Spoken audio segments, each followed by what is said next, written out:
So the other day I was at a therapy session to support one of my good buddies. It was like a family kind of therapy thing.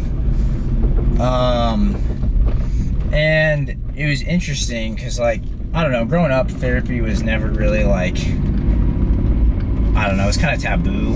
And the older I've gotten, the more I've realized that like therapy is actually such a good thing. And I should probably start going at some point. But that is besides the current point. We were talking about how oftentimes people, and especially like young men, will put their identity into a certain outcome of like their goals and dreams, and how that can just be like really dangerous because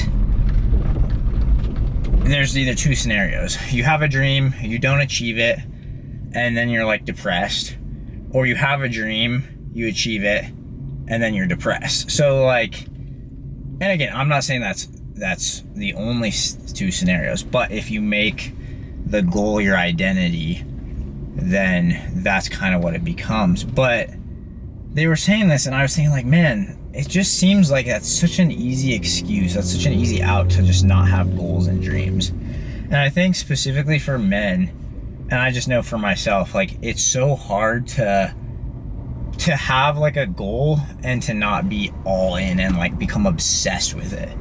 Because like, either I'll have this goal and it's kind of like a back burner goal, like I'm not really interested in it, I'll like put a little bit of time in it here or there, but like I'm kind of like, I could be doing other things that I want to be doing. Or it's like, I have this goal and I will stop at nothing to achieve this goal. It seems like for dudes, that's like the only two scenarios sometimes, is like, you either are all in on this goal and you're obsessed with it, or you could kind of care less about it. And so I've just been thinking a lot about like, okay, well, it seems like neither of those things are very biblical. Like, God doesn't want us to,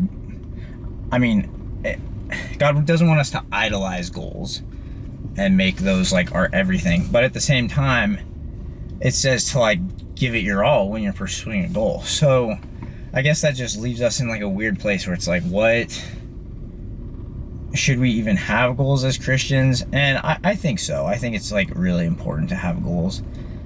But then it's like, okay, so then how do we treat those goals? And so honestly, this is still kind of an ongoing question for me. Like, I don't really feel like I understand it. But I think that like, obviously it says in the word, like, do everything unto God. Like, basically do your best as if like you were doing it for God. And it's definitely easy to take that and be like, I'm doing this for God, and then just do it for yourself and use that as like an excuse. But I think at the same time, it's like, yeah, like, God gave us goals and dreams and passions and aspirations so that we could glorify Him through those things, you know, like, that's like the biggest misconception I think that I had growing up, is like, not everyone is meant to just be like a monk in the middle of nowhere. Because if that were the case, like, we wouldn't have people doing any like jobs. Like, there would be no one to, you know, provide food for people and provide energy and like all the necessities for our modern life. But yeah, so it's like, okay, so I know that like God wants us to do these things and He wants us to enjoy them. And I think the problem that, oh geez, traffic is backed up. This is like the on-ramp to the highway and there's cars everywhere. I think the problem that Christians run into is that it's like, well, there's no way to, I guess, fully put your identity in something without idolizing it. And I think that's where the issue is like the identity and the outcome. So like, when you can't be happy with like something if the outcome doesn't happen your way, I think that's when it starts to be a problem. So like for me with bodybuilding, it's like, yeah, I definitely have outcomes that I want. You know, I'd love to, like, my dream has been to be a professional athlete, and so I'd love to, like, be a pro bodybuilder. But I think the problem comes when, like, that is required.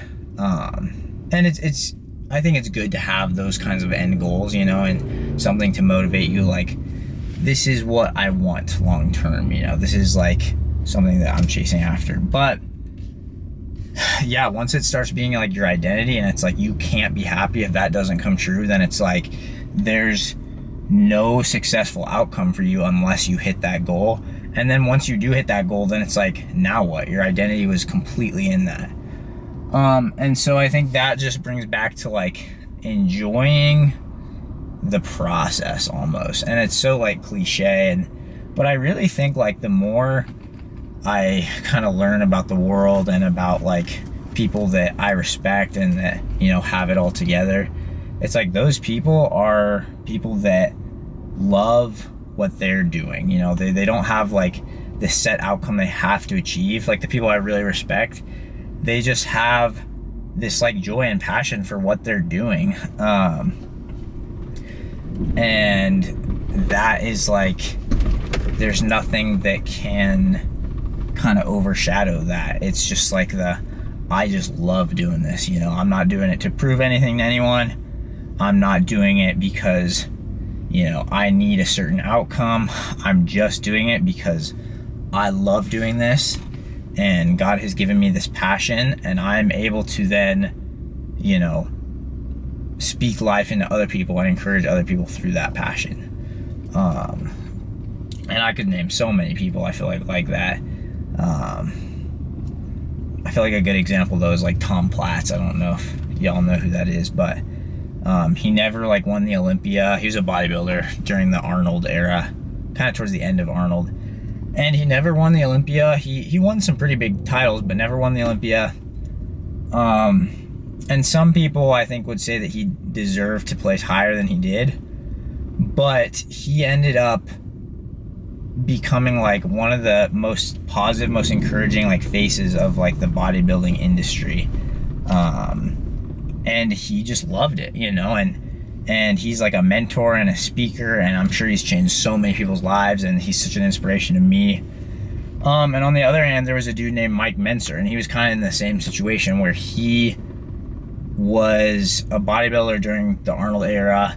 He kind of got cheated out of a certain placing in the Olympia, and he just got super bitter about it, and I think he never really, like, forgave himself and forgave, like, the industry, so to speak. And he ended up, like, dying at a pretty young age, because a lot of people think it's because he just, like, was living with this constant bitterness.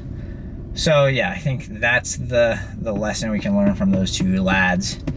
And both crazy bodybuilders, super cool guys. But yeah, it's just like, you know, it is so much more important to love what you're doing than to have this specific outcome. So, oh man, we are, like, not even moving at all. This is not good. All right, well, thanks guys for watching. Please subscribe, and I hope you guys, you know, enjoy the channel so far. If you guys have any, like, specific kind of niche topics that you guys want me to cover, please let me know. I'm gonna turn the AC on now because I'm getting cooked.